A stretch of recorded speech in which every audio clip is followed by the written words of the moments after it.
Welcome to this week's edition of Freedom and Prosperity Radio, the weekly radio news magazine that we take and break down the issues so that when you're confronted with somebody at, say, I don't know, a Memorial Day barbecue. Are we allowed to have those Memorial Day barbecues? I think so. Memorial Day barbecues, or wherever you may find somebody who is saying something like, the government needs to send us $600 extra a week because we're Americans and we're a wealthy nation, or anything of that nature. All perfectly hypothetically. That's what we do here at the Virginia Institute for Public Policy. Find out more about us at virginiainstitute.org. And of course, we keep podcasts up of our programs, previous editions online at YouTube, and search Freedom and Prosperity Radio. Our first guest is one of our favorite guests, and right in the center square of the governor's stay-at-home orders have been the question, what about the sheriffs who are going to be tasked with enforcing some of these orders? And we saw examples of it up in Chincoteague on Easter Sunday when Governor Pilate's order had a minister confronted by law enforcement. And joining us on the Newsmakers line to discuss this is Culpeper County Sheriff Scott Jenkins. Sheriff, thank you for taking some time out with us. I hope everything is finding you well this week. Yes, thanks for having me. Glad to join you. Not at all, not at all. So I was hypothesizing about this last week, that we had quite a maelstrom of sheriffs who had joined the sanctuary campaign when it was the Second Amendment in confrontation. Are the same sheriffs aligned in the idea that some of these stay-at-home provisos, and I don't want to give the governor any more gravity than he deserves in this case, because he'll say order and then say, well, we're not going to criminalize things. So if there's no real enforcement to it, I don't know if it's an order. But these restrictions on gatherings and these restrictions on businesses being open, what is the mood of the constitutional officers, like sheriffs like yourself? Well, I actually haven't discussed to any degree with those other sheriffs this subject. Really just with the other leaders in our health district, the other chiefs and sheriffs that are involved in our health director requesting assistance to enforce.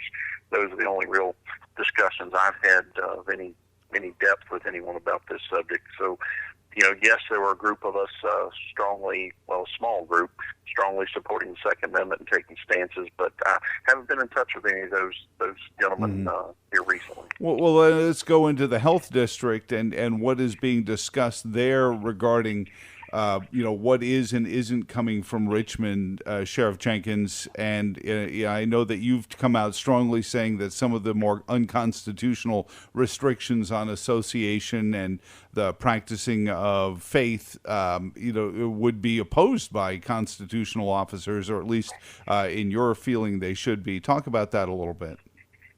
Sure.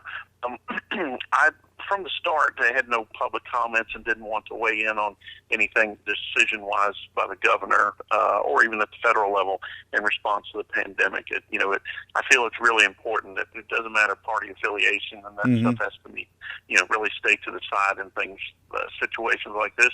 All leadership needs to pull together, follow the best practices and best information we have, and work together. And I think in general we have, by and large, across the nation done that.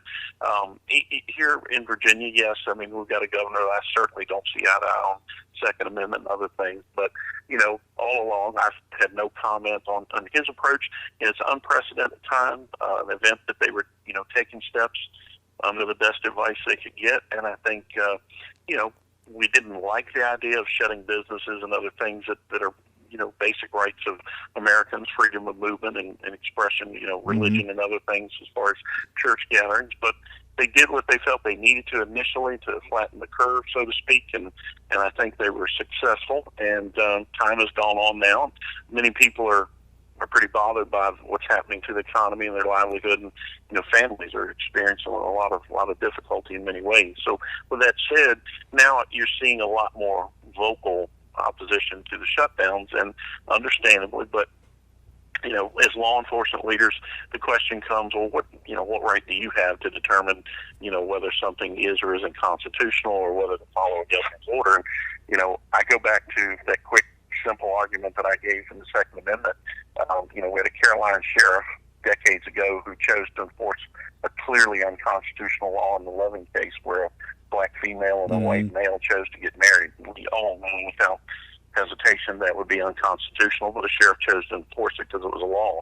Well, I think that's a good example of now, such as the Second Amendment. I took a stance months ago, and I think it was the right stance, and we'll continue down that path in the future with that argument. But with this, similarly, if you see people have a right to gather for their church services, whether it's, inside, outside, what see fit, I don't see the sheriff or chief of police or other law enforcement getting involved in interrupting that without some clear, very clear reason as far as jeopardizing, people's lives or something. This is a health crisis. I get it, but at the same time, we can't just, in the view of this pandemic, choose to trample people's constitutional rights, whether it's reference to religion or other rights. And I think that's where people are missing the point that I made a week ago when I made that simple statement, is that, health director requesting help on enforcing a rule by law enforcement doesn't mean that we all have to,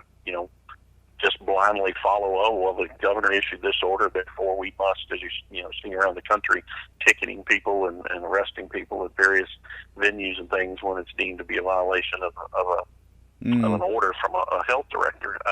Not knocking our director or what they're doing. I know they have a tough job to do, but my point in short is, that is not something we're going to do lightly. We're going to look at that hard, and I did early on and made a stance a week ago publicly. Haven't done it previously, but it came to a point where we're being requested formally to enforce, and that's when I felt like it was finally time I needed to make a statement, and I did. And of course, since then, there's been this firestorm of people screaming, "Oh, you want people to die," and so forth. And it's ridiculous, because anyone that knows me knows, and weeks back I'd spoken out heavily as far as getting proper PPE and as far as government openings and other things. I felt very strongly at protecting our citizens, our staff, and so forth. And I don't think anyone's done more than I have locally with that area. But unfortunately, all the noise drowns out the logic and reason and the true meaning behind things. When such as what I said, it gets lost in the mix of whether it's media or individuals screaming their points, and it's not that difficult to understand. We're not going to step on people's constitutionally guaranteed rights just because of some edict by whether it's a governor or health director or anyone else. And I think people are quick to use it as a method to attack the governor and things. And this is by no means. I have strong disagreements with our governor and don't agree with a lot of things, but it's not directed at him. I give the man credit. He's done what he can. Facing a really unusual circumstance to make the best decisions that he thinks he can in the circumstance. But as time's gone on, there's a lot of frustration. Our community, like any others, are frustrated and wanting to reopen, and that's getting a lot of pushback to the governor. But that's not something law enforcement agencies need to get in the middle of. It's not our role. But unfortunately, people want to drag us into that back and forth over the other areas, when the reality is, we have laws on the books to enforce, and plenty of calls for service as it is, without becoming some version of a social distancing police that some may call it. And also I'll mention, strange as it is, I'm not the only agency head that feels this way and is following this direction. I'm just the only one making a statement. I can tell you there are other agencies in this very district that spoke out, and I've talked with. I'm not naming them, just saying, they're simply kicking the calls for service related to this stuff over to the health director and letting them deal with it. They're just not making a stand. So I hope by me making a statement and making it clear that others will eventually speak up as well. Much like with the Second Amendment issue, usually someone has to say something to jar people and get them to reason and look at it logically, and then they'll hopefully open up for more calm discussion and looking at it for what it is. It's not something to just divide people. That's the frustrating part. People all have these agendas, and they want to use it as a Republican-Democrat issue, and it's not, or attack the governor issue, or attack the president, and so on. And really, both those men are doing the best they can in the circumstances, and I don't try to assume that they have any Well, Scott, any bad intent, and they're just doing the best they can, and we're all learning as we go in many ways. Sheriff Scott Jenkins is on with us, Culpeper County Sheriff. We're talking about taking a stand and saying that we're going to enforce the laws as the Constitution dictates. And you mentioned rights before there, and I've always said just like every vice has a virtue that counterbalances it in our own human nature, every one of our God-given rights come with God-given responsibilities, and I think that's where it seems like that's where you're falling in this, is that you want the charges, your citizens that you protect in Culpeper County, just to understand the responsibility to one another, and maybe that's where we're struggling a little bit with this as we get the media fed 5 seconds, 10 seconds at a time. We're not getting the full breadth and width of the information that we need to help fight this curve, to help protect the healthcare workers from running out of PPE and that kind of thing. Right. And, unfortunately, if someone has to do it, I tend to be that person in our community. We have a wonderful community here, but, there are people that are hesitant to speak up and, call it like it is. A few weeks ago, I spoke out in the board meeting and brought everyone's attention because, I know there are, legal ramifications and rights to privacy, but, I brought it to the public's attention that, look, we have a Hispanic community here that's being slammed hard because of this virus. They're being impacted more than any other group. And, after that, our community rallied and really come to do some outreach and push to help those people. Mm-hmm. But, as far as the community as a whole, we have a group that I'm confident, their heart's in the right place, their intent is right, and they'll do what they have to without or ticketing by law enforcement if, they're given guidelines. They do in general.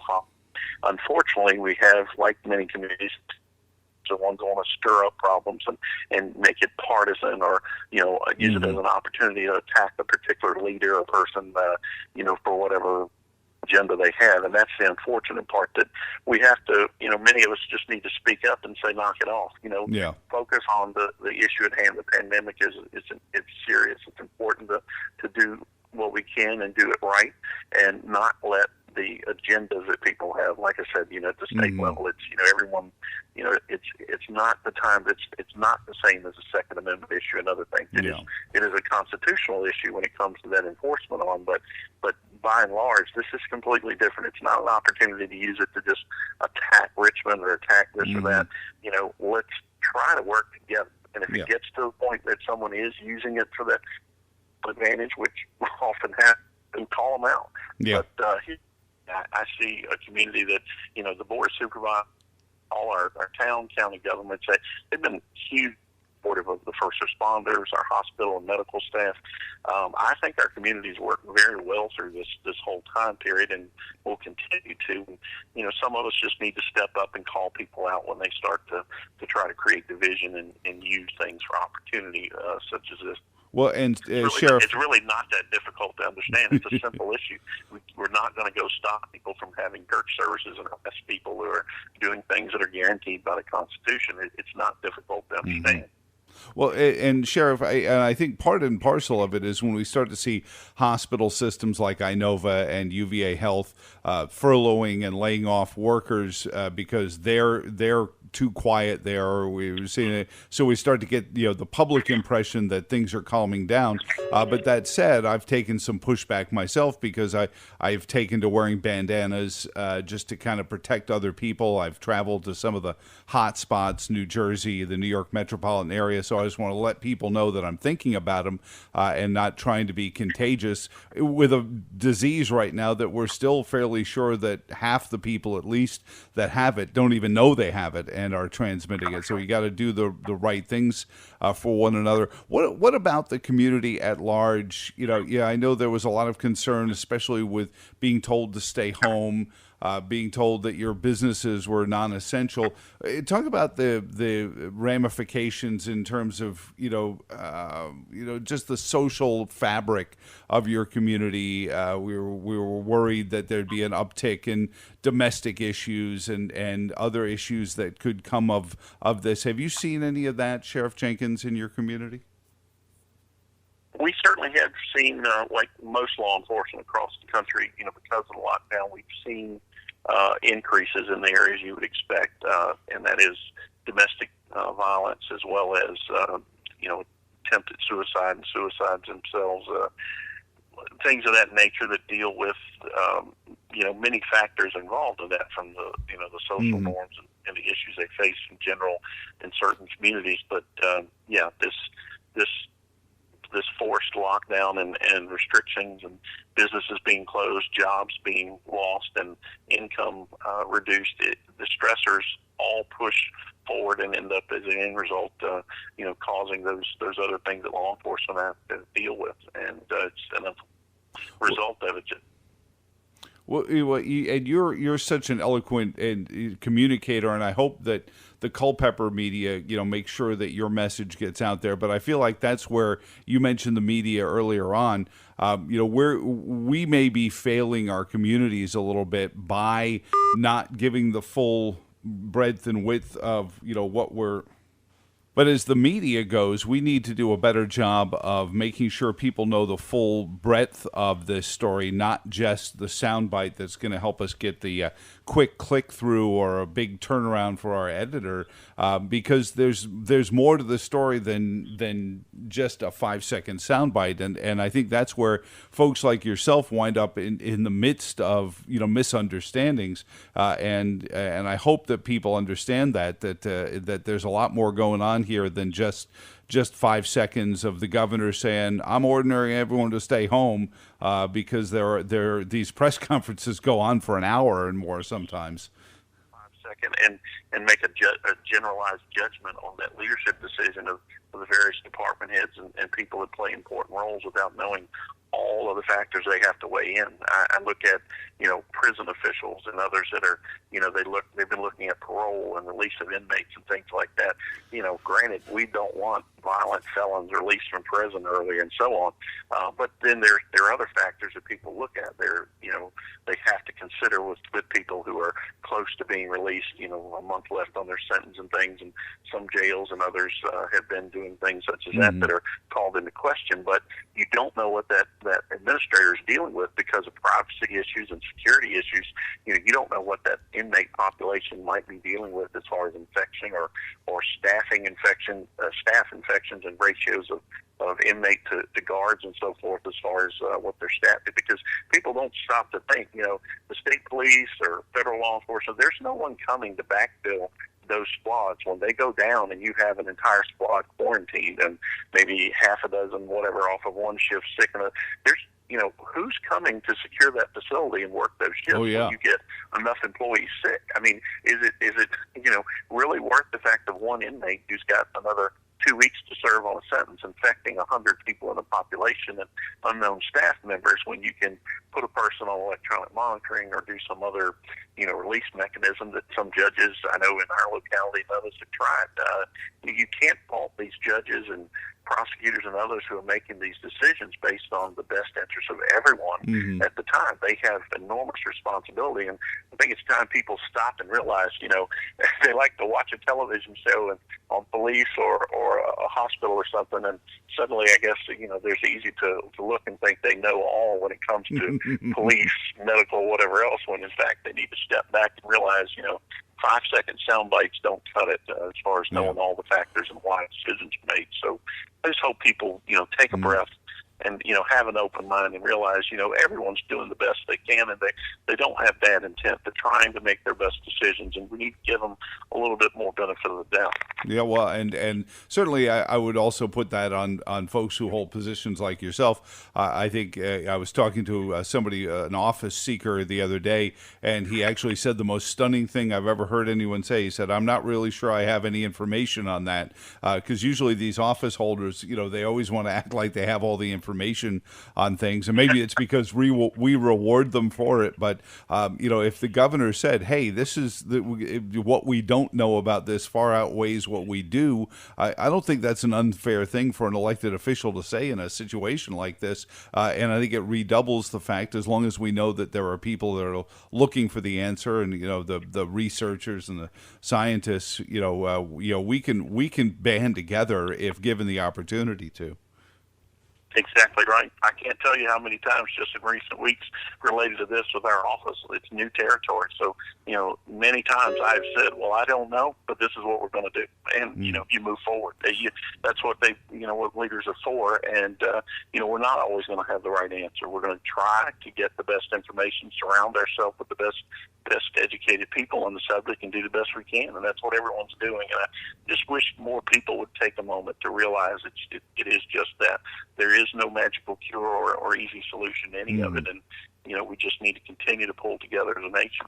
Well, and more importantly, what you remind us is, and I've heard this, gosh, I've been hearing this for 15 years, Scott, is the Constitution is out of date.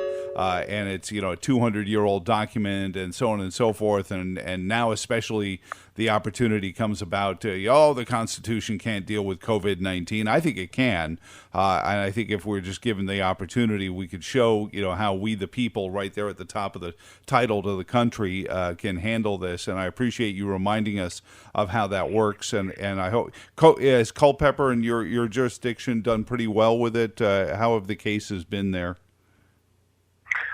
We've been hit harder than the jurisdictions around us, and as I mentioned earlier, our Hispanic community in particular has been hit pretty hard, but I have to commend everyone from our local hospital, medical personnel, to first responders, and our government itself, board and council and others have been extremely supportive and worked together as a team really well. I can't commend them enough for the job they've been doing. Sheriff Scott Jenkins on this week's Freedom and Prosperity Radio. It's always great to catch up with you, sir, and keep reminding us why constitutionally elected law enforcement is the best kind of law enforcement. And we'll talk to you again very soon. Thank you, sir.